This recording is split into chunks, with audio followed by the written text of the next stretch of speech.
buen día de nuevo, Margarita. Se ha hablado aquí del marco jurídico en el que se ha de mover el coordinador de parentalidad y desde luego Juan Pablo ha hecho una excelente distinción entre esta figura y otros servicios con los que podemos contar los jueces y juezas de familia. Pero ahora en tu intervención nos gustaría, dividiéndola, si te parece, en dos partes o incluso tres, tratar por un lado lo que es el marco legal, o sea, el marco en que nos hallamos general, no el concreto de la resolución judicial, que ya sabemos que es la que limita las facultades y las funciones que va a realizar el coordinador de parentalidad, el marco legal que tenemos en España o a nivel internacional y salir un poco al paso en la opinión que a ti como profesional experta de derecho de familia te merezca, esos comentarios que indican que la figura de la coordinación de parentalidad es una figura anómala o que es una figura incluso, en algunos casos dicen alegal, en otras ilegal, y que los jueces y juezas no estamos autorizados bajo ningún concepto a inventar o experimentar con estas herramientas que no están previstas en el ordenamiento jurídico español en ningún precepto. Margarita, por favor, si te parece, primero podemos centrar este tema, también el contenido de la resolución, en lo que quiera añadir a lo que ha comentado Juan Pablo, el procedimiento, y cuando finalices esta intervención podemos dar paso a algunas preguntas sobre el tema y luego haremos un tratamiento especial, porque esto es algo que también preocupa mucho, de los casos, cómo se tratan los casos de violencia de género y de otros tipos de violencia que se pueden dar en el seno de la familia. Margarita, cuando quieras. Gracias. Hola, ¿qué tal? Buenos días a todos. Muchísimas gracias a los organizadores de este evento por haberme invitado. Estoy encantada de estar aquí. Y ya creo que muchas de las cosas que yo voy a decir las han centrado Rosalía, Pascual y Juan Pablo perfectamente, y voy a incidir en los aspectos en los que Rosalía ahora me ha indicado. Yo he preparado con las preguntas que estos días nos habíais enviado y que me correspondían a mí una pequeña presentación que es la que yo ahora os voy a mostrar, y luego si algo me he dejado pues estoy abierta a que cualquier cosa me podáis preguntar bien directamente o a través del chat. Voy a compartir, por tanto, espero saber hacerlo bien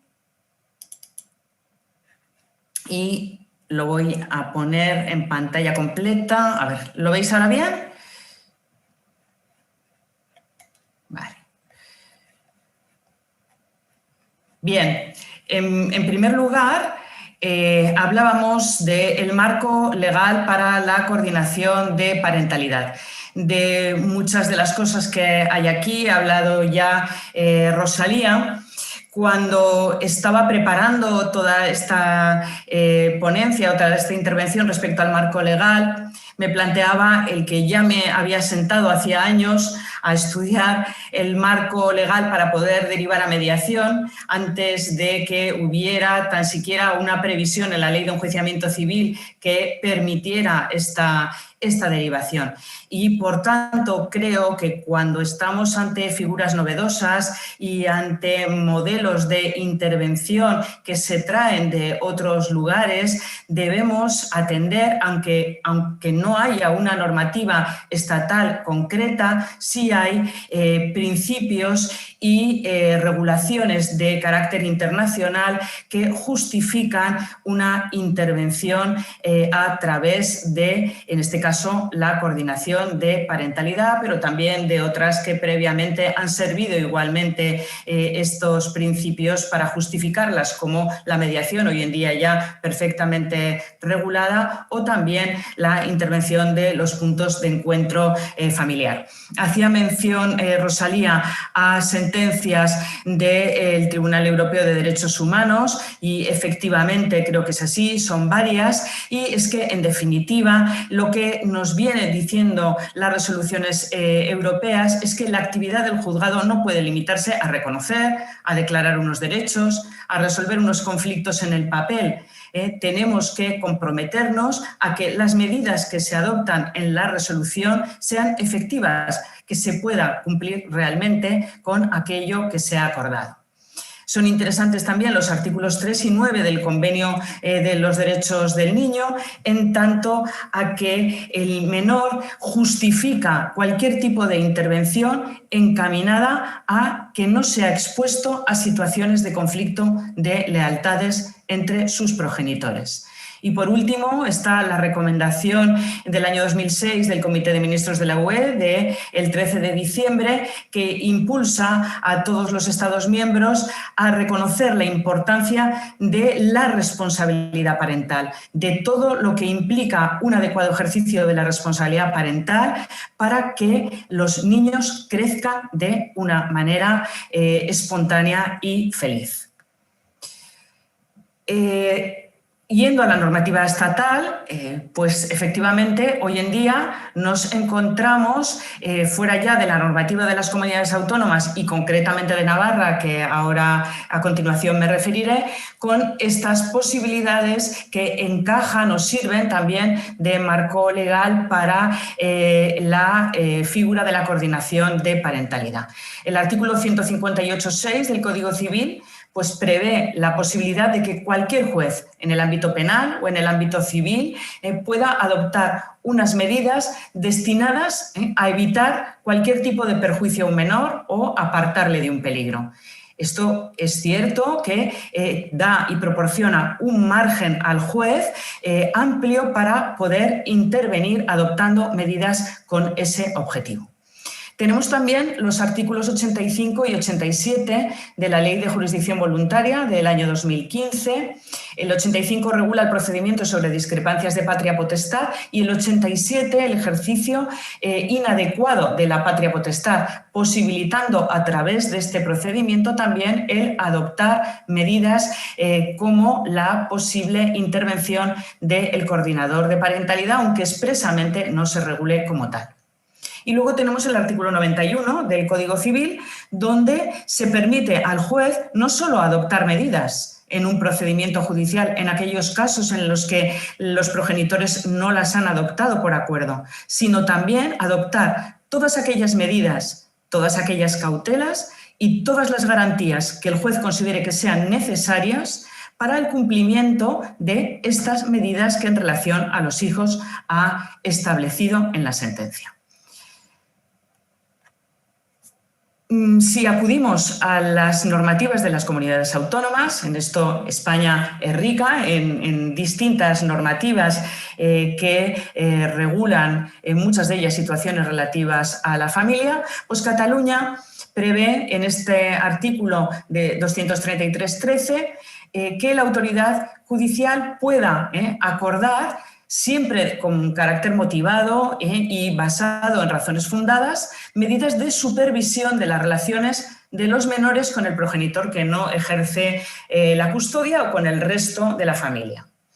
Y establece, por eso lo pongo en rojo, la necesidad de que esa intervención se realice en condiciones de seguridad y estabilidad emocional de los niños. Y puede confiar, esto también lo hace después Navarra, porque lo copia literalmente este último apartado, confiar dicha supervisión, digo, a la red de servicios sociales o a un punto de encuentro familiar. No cita expresamente la coordinación de parentalidad, pero sí habla de la red de servicios sociales como un centro en el cual centrar, valga la redundancia, esta intervención de supervisión.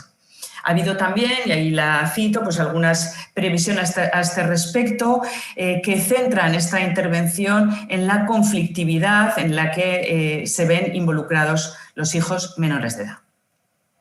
Bien, voy con Navarra porque Navarra ha reformado recientemente el fuero nuevo, la compilación de Derecho Civil Foral de Navarra con la Ley 21/2019. Ha sido una reforma muy exhaustiva, desde mi punto de vista, muy adecuada a la nueva realidad social en todo aquello que hace mención a las relaciones familiares y a las situaciones de ruptura. Y ya en el preámbulo cita la necesidad de propiciar la figura de la coordinación de parentalidad. Es, por tanto, tanto ahí en el preámbulo como en esta Ley 77 que ahora voy a mencionar, el primer texto de España que hace mención a la figura del coordinador de parentalidad. Hay una primera ley de medidas judiciales, la Ley 74, que establece la posibilidad de que se adopte en una resolución cualquier disposición que se dirija a salvaguardar el interés de los menores, a evitarle riesgos, a evitarle el perjuicio en su entorno familiar, y se prevé, además, que estas medidas pueden adoptarse con carácter provisional o con carácter definitivo. La Ley 77 nos habla de la supervisión judicial de la responsabilidad parental, del mismo modo que lo hace también Cataluña.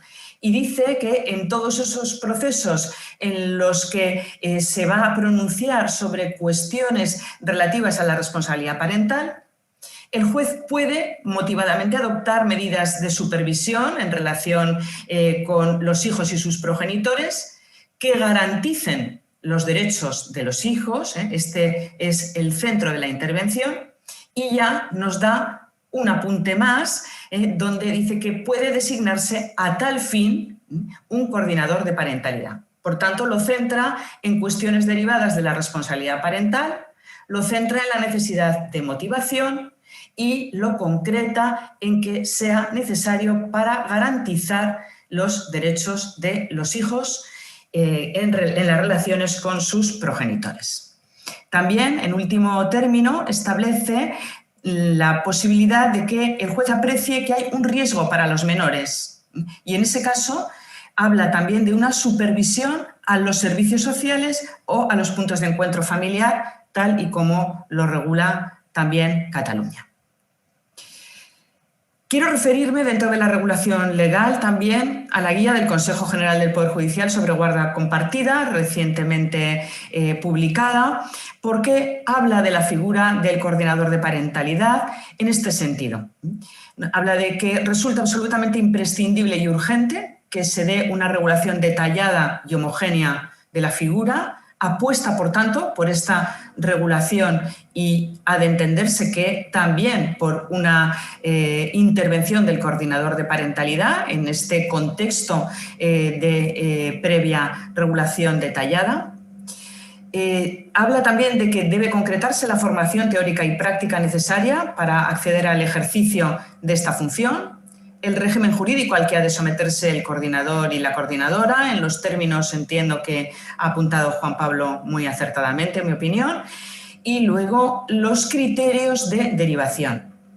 Junto a ello establece la guía que se impone la regulación de protocolos que en cada lugar garanticen la adecuada intervención y la coordinación del juzgado con los coordinadores de parentalidad, algo que creo que es muy importante.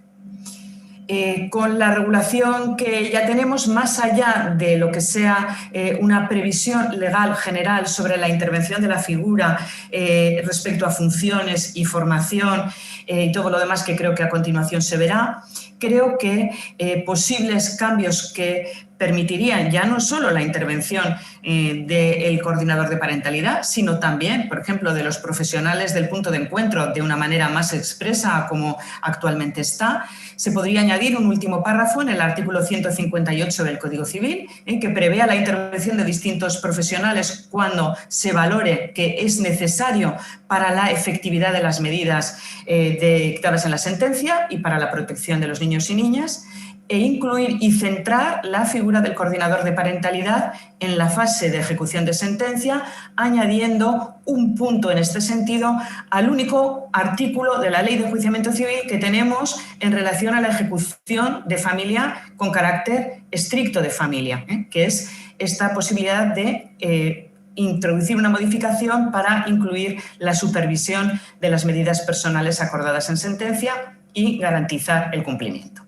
Se me hacían algunas preguntas concretas también en las previas indicaciones que me daban, y la primera pregunta es si es el proceso de ejecución el marco procesal para designar la intervención. De algo se ha hablado, pero creo que indudablemente sí, es el marco adecuado, bien un auto de medidas provisionales o de medidas previas, una sentencia definitiva de divorcio, de separación, de medidas de hijo no matrimonial o una sentencia de modificación de medidas. Y también un auto de ejecución, porque muchas veces es la evidencia de los problemas que se producen en la ejecución de una sentencia cuando aprecias la necesidad de tener que acudir a otros recursos. Esto también lo hacemos con mucha frecuencia cuando derivamos a los puntos de encuentro familiar, que inicialmente en la sentencia no se prevé, pero sí se realiza posteriormente en la ejecución de sentencia. Bien, por tanto, creo que tenemos que ir solventando muchos de los problemas que van ocurriendo en el cumplimiento de las sentencias sobre la marcha. Esto los jueces de familia lo dominamos porque estamos permanentemente atendiendo a escritos de ejecución que en familias conflictivas se nos plantean por los propios letrados y hay que salir al paso para intentar poner paz en esa guerra, que este también sería un buen objetivo. Cuando tenemos conflictos muy judicializados que nos hacen valorar la necesidad de intervención, bien a través de otras figuras o en este caso del coordinador de parentalidad, vemos que hay que proteger al menor porque está ocurriendo esto que veis aquí. Vemos que hay una patología en la judicialización, todo lo tiene que resolver el juez, somos el tercer progenitor. Lo que no regula se discute, esto también muchas veces lo vemos en las sentencias. Si en el juicio, a través de los interrogatorios de parte, a través de los informes periciales, has valorado lo que hay, tienes que centrarte si esta pareja necesita que hagas una sentencia muy precisa o es suficiente con que hagas una sentencia más general. Esto también es una valoración que la experiencia te da y cuando hay más conflictividad se exige el que la regulación sea mucho más precisa. También tenemos que plantearnos que en estos casos hay incumplimientos de visitas y estancias y tenemos que ver qué hacer. No nos sirve el negar la intervención de figuras, incluso visto que también se basta, una de las razones para entender que se ha introducido la figura del coordinador de parentalidad que se nos dice es el fracaso de los puntos de encuentro. Entonces la pregunta al final es ¿qué hacer? Volvemos a cuando yo llegué al juzgado de familia, donde hacíamos las entregas y recogidas a través de la policía. No creemos y analizamos que estamos hoy en día en un momento muy distinto y mucho mejor respecto de la intervención en conflictos familiares, precisamente porque contamos con recursos de ayuda que en los años 90 no existían. Y luego todo esto que veis de interferencias parentales, muchas veces de las que la mujer es víctima, luego veremos también algo sobre esto. La intervención de la familia extensa, la escalada del conflicto que muchas veces llega a situaciones de violencia, como luego veremos, el cumplimiento de las medidas económicas y los niños que van al psicólogo porque están fatal y porque los padres no aceptan que son ellos los que quieren tratarse. Es mucho más fácil que vayan los niños. Y esto es algo que nos encontramos siempre y también me parece que exige una reflexión. Los padres de alta conflictividad entienden que no deben ser tratados, pero sus hijos sí deben acudir al psicólogo y en un porcentaje altísimo acaban acudiendo. Bien, si la resolución judicial de la hoja de ruta es la hoja de ruta de la intervención, sí, la guía de la custodia compartida ha determinado ya esto con claridad. Es una intervención en fase de ejecución y es una intervención estrictamente judicializada. Creo que esto lo ha explicado muy bien Juan Pablo, de forma que creo que siempre ha de ser el juez el que decida la intervención, concrete las atribuciones, el ámbito y los límites. Y también creo que ha de ser pedagógica, ¿no? En este sentido de que hablaba también Juan Pablo de un perito dinámico, ¿no? De donde tenga que ir interviniendo de acuerdo a las necesidades que se van marcando. Bien, Y vamos con el caso, esta era también una pregunta que se me hacía, si se diera el caso de derivar a un coordinador parental, ¿cómo focalizar la intervención, funciones y facultades a otorgar? Y aquí me voy a mencionar al protocolo de Navarra. Navarra es una comunidad donde ha habido un protocolo de intervención, además creo que con mucho apoyo por parte de la Dirección de Justicia del Gobierno de Navarra, de decirlo así, porque realmente se está apoyando, se ha seleccionado un equipo que está funcionando y que está realmente implicado en que esto salga adelante. Y para poder realizar inicialmente una intervención con más garantías se realizó este protocolo que fue aprobado recientemente por la Sala de Gobierno del Tribunal Superior de Justicia. Y este protocolo, que creo que aquí puede servir, dice esto: la derivación será acordada por resolución judicial, auto o sentencia, que constituye el título suficiente para que pueda intervenir el coordinador de parentalidad. Debe indicarse el objeto de la intervención, la duración inicial prevista de esa intervención y también las funciones concretas del coordinador. Y específicamente se refiere, en la línea también que explicaba Juan Pablo, a estas líneas que concretamente debe incluir la sentencia: el profesional designado, el objetivo, la temporalidad, entre 3 meses y 1 año y medio. Bueno, normalmente yo creo que suelen ser intervenciones de alrededor de 1 año, pero que pueden establecerse también periodos más cortos que puedan ser prorrogables.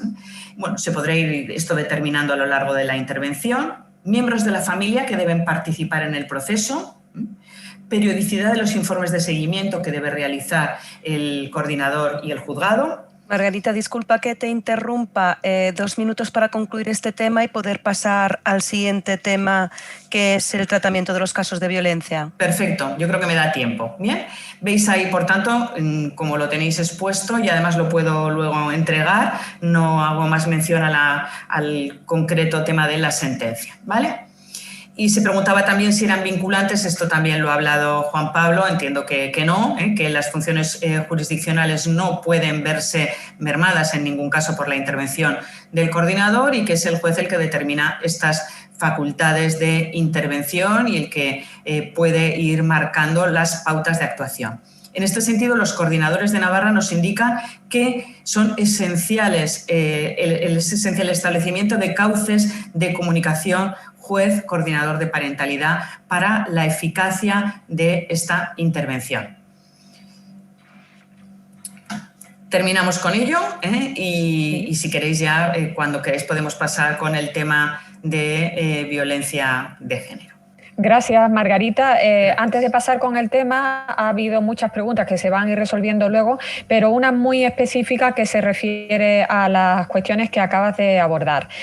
¿Consideras que las comunidades autónomas sin potestad legislativa en materia de familia pueden regular la figura de la coordinación de parentalidad? Bueno, legislativamente no, porque no tienen facultad para regular en el orden civil, pero posiblemente sí puedan realizarse, por ejemplo, algunas regulaciones de tipo administrativo respecto a los servicios que puedan prestar en esa concreta comunidad y poderlo realizar. Y desde tu punto de vista también, ¿esto constituye algún obstáculo para que, a pesar de ello, puedan desarrollarse proyectos pilotos a través de convenios de colaboración con instituciones o experiencias de este tipo, al amparo del marco legal general que tengamos a nivel estatal? Bueno, pues efectivamente no. Yo no veo ningún problema para que pueda haber una regulación de este tipo que indicas y efectivamente los marcos que he expuesto del Código Civil y de la Ley de Jurisdicción Voluntaria entiendo que concretan y delimitan ya la posibilidad de hacer estas intervenciones. Pero bueno, es que nos hemos movido también en estos marcos para realizar otras intervenciones de recursos sociales que apoyan y mejoran la intervención de los tribunales de familia y de los niños que se ven implicados en estos conflictos, como han sido la intervención de los puntos de encuentro familiar y previamente, como digo, también la mediación familiar, que estuvo centrada en el artículo 158 del Código Civil durante bastante tiempo, al inicio y antes de que se regulara. Así es que sí, yo no creo que el hecho de que las comunidades autónomas no tengan una facultad legislativa civil concreta impida que regulen aspectos de estas figuras que tienen encaje en la previsión estatal a la que me he referido. Entraría, por tanto, también en la obligación de las administraciones de atender a la protección del menor, que es, en todo caso, las medidas o los servicios que se deban de poner a disposición de la familia, aunque sea en este sentido más amplio de servicios sociales al que antes te refería. Y en cuanto a los jueces también, por lo que comentaba al principio, de un ejercicio de propia responsabilidad de atender decretando medidas de oficio como jueces de familia todo aquello que consideremos vaya en beneficio del menor o para garantizar o evitarle cualquier perjuicio. ¿Es así como lo entiendes? Yo lo veo claro. Y en todo esto, Rosalía, creo que tú también tienes clara experiencia. Hay compañeros que son más atrevidos a la hora de utilizar los principios generales para innovar e introducir figuras de apoyo alrededor de los tribunales de familia y otros que precisan de un marco legal mucho más concreto. Por eso, regular la figura, fijar sus funciones con claridad, ver cómo y de qué manera puede intervenir, va a fomentar, sin duda, la correcta intervención y también el que muchos compañeros que ahora no derivan, después deriven, ¿vale? Pero yo sí entiendo que hay un marco claro que permite esta intervención. Creo que muchas veces en los tribunales de familia hemos sido los jueces los que hemos ido abriendo camino para que después se regularan determinadas figuras. Yo, insisto, he vivido la del punto de encuentro familiar, la de los servicios de mediación y ahora esta de coordinación, y me parece que en este sentido, bueno, pues que se puede hacer, pero la regulación futura va a facilitar el que se utilice mucho más este recurso. Efectivamente. Pues muchísimas gracias, Margarita.